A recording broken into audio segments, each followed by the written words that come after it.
இந்த மூலிகையோட ஆங்கில பேர் கேசியா ஆரிக்குலேட்டா. இது வந்து ஒரு புதர் செடியாக வளரும். இது வந்து நமக்கு உயரமான மலைகள்லையோ இப்போ இமயமலை மாதிரியோ அந்த மாதிரி பகுதியில் வளர்றதில்ல.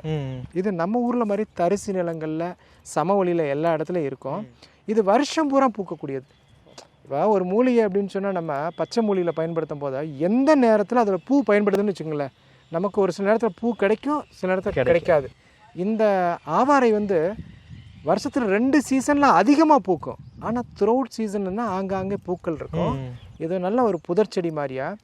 இதோட ஒவ்வொரு மூலிகையிலும் சில மூலிகைகள் பார்த்திங்கன்னா அதோட விதை தான் வந்து பயன்பாடுன்னுவோம், பூ பயன்பாடு, பட்டை பயன்பாடு, அதோட பிசின் பயன்பாடுன்னுவோம். ஆனால் ஆவாரையில் முழு அங்கமும் பஞ்ச அங்கம் 5 அங்கங்கள் அப்படின்னு சொன்னால் இதோட பூ.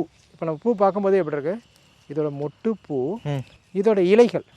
நம்ம இந்த இலை பார்க்கும்போது என்னென்னா நல்ல ஒரு கூம்பு வடிவத்தில் ரொம்ப அற்புதமாக இருக்கும். இதோட இலைகள், இதோட பட்டை, அதோட வேர்பட்டை, இதோட பிசின், இது போல் இதோட பூ, இலை, பட்டை, காய் பார்த்திங்கன்னா நெட்டு இருக்கும், நம்ம காய் இருக்கும், காய், வேர், இது எல்லாமே வந்து முழுவதுமாக எல்லாத்தையுமே முற்றிலுமாக வந்து சமூலம் அப்படின்னு சொல்லுவோம்.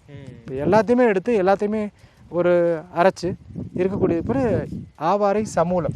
இந்த ஆவாரை சமூலமும் இன்றைக்கி வந்து டயபெட்டிஸை குறைக்கக்கூடிய ஒரு இதில் வந்து ஆவாரம் பூவோட சேர்த்து, ஆவாரையோட சேர்த்து இன்னும் மற்ற மூலிகளை சேர்த்து ஆவாரை குடிநீர்னு ஒரு மருந்து பண்ணுறாங்க.